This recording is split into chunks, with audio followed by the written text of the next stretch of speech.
With Spire of the Watcher being out for a few days now, I spent some time attempting to solo this dungeon to try and help solo players get the title. In today's video, I wanted to cover what was the best loadout for me and what tips proved to be essential for my run. Please note that I will not be covering the jumping puzzles in this video as they're self-explanatory and should be easy to get through. This video will only cover the main encounters in the dungeon. Finally, if you have not done the dungeon yet and you need a guide for it, I've left my in-depth, easy-to-follow guide in the description below, so go check it out. With that being said, I'm SniperKH and let's dive into the guide. I want to begin with classes, weapons, and mods because they play a crucial part in the solo. The most important thing I noticed with the run was, well, obviously keeping yourself alive, which means you'll definitely want to bump that resilience stat up to help compensate for all the damage you'll be taking this whole run.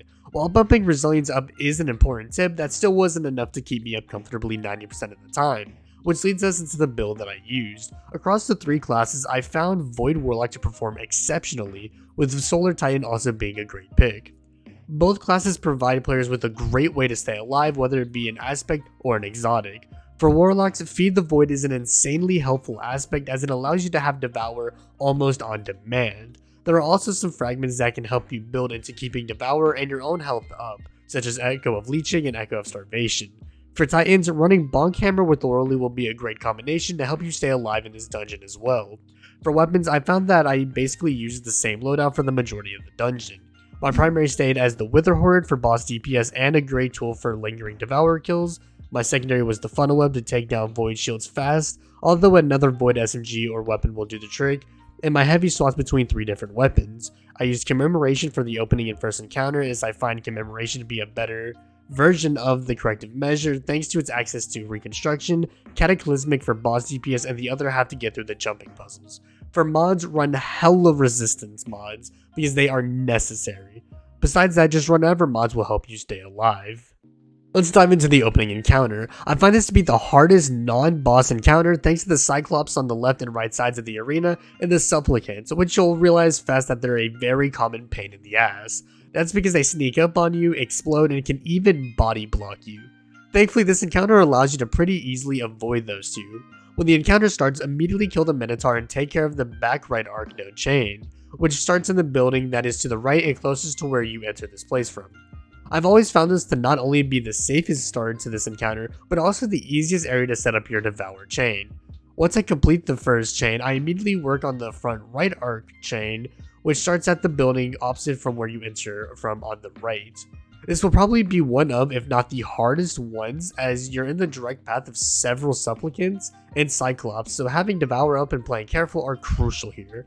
From there, I proceed to do the front left arc chain, which is pretty simple, and then the back left one. This encounter shouldn't pose too much of a threat as long as you're prioritizing your own life. As an additional tip, if you have to play slower to stay alive, then do so. At the end of the day, this solo dungeon clear is a marathon and not a sprint, and that is something that will become so much more prevalent when we get to the bosses. Let's move on to the first encounter. This encounter is the easiest of the 4 encounters in this dungeon solo. The main bit of advice I have for this encounter is to keep healing going, or at least have access to healing at all times, and just keep moving around. Having good ad clear weapons will also be great here, but I just kept running the same stuff from the previous encounter and it worked well. Something that I want to fix from my SPIRE guide is that the wire chain starts from where the Minotaur spawns in. So once you find the Minotaur, the first arc node that you need to start the chain will be right there, so use that knowledge to your advantage. Now let's dive into the first boss encounter. Remember that saying, it's a marathon not a sprint? Well, that applies heavily to this encounter and the next encounter. While the level that I was doing these bosses at could have played a part in why it took so long to beat, I still can't help but to feel that the bosses have a lot of health, but regardless will shred through it easily.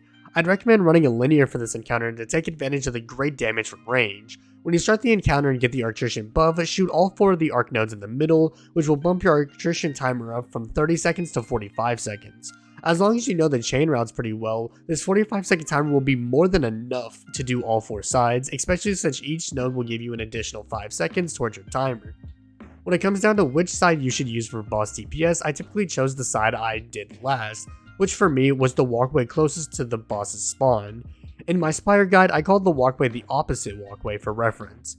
Anyways, before you start the DPS phase, clear out all the harpies that will be to your side because they will make the boss DPS a pain in the ass.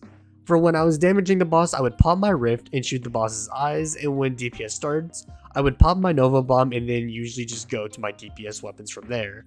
As I said at the start, you will have to kill this boss in multiple damage phases with anywhere between 2 to 6 phases. I'll show a full cycle of this fight so you get an idea as to what I do.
Once the boss phase ends, kill the Minotaur and rinse and repeat the same process until the boss is dead.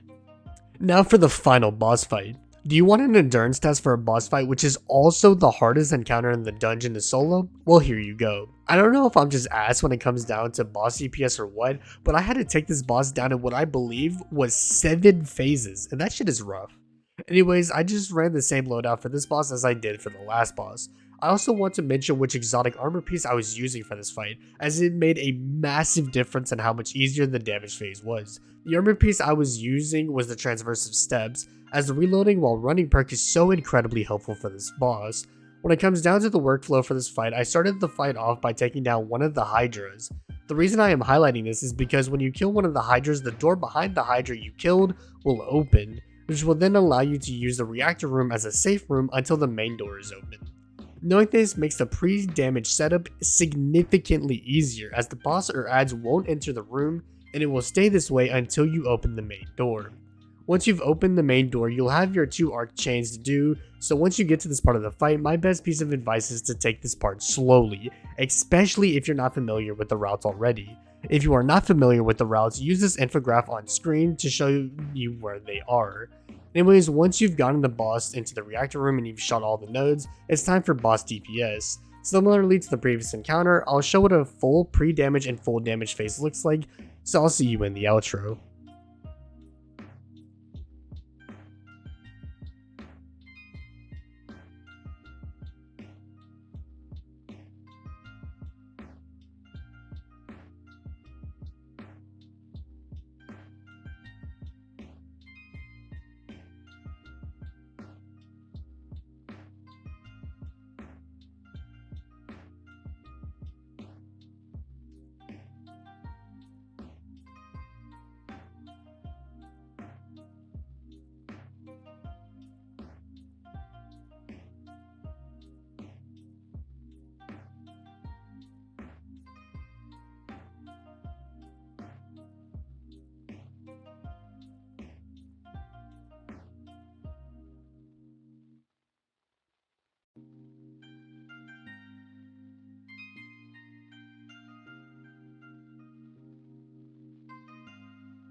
Well, that wraps up the guide. If you found it helpful, consider dropping a like and subscribing to the channel for more Destiny content dropping every week. By the time this video goes live, I will be live streaming the dungeon and farming it, so if you want to, stop by and say what's up.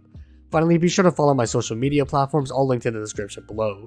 With that being said, I'm SniperKH, and I'm out. Good luck with gaming.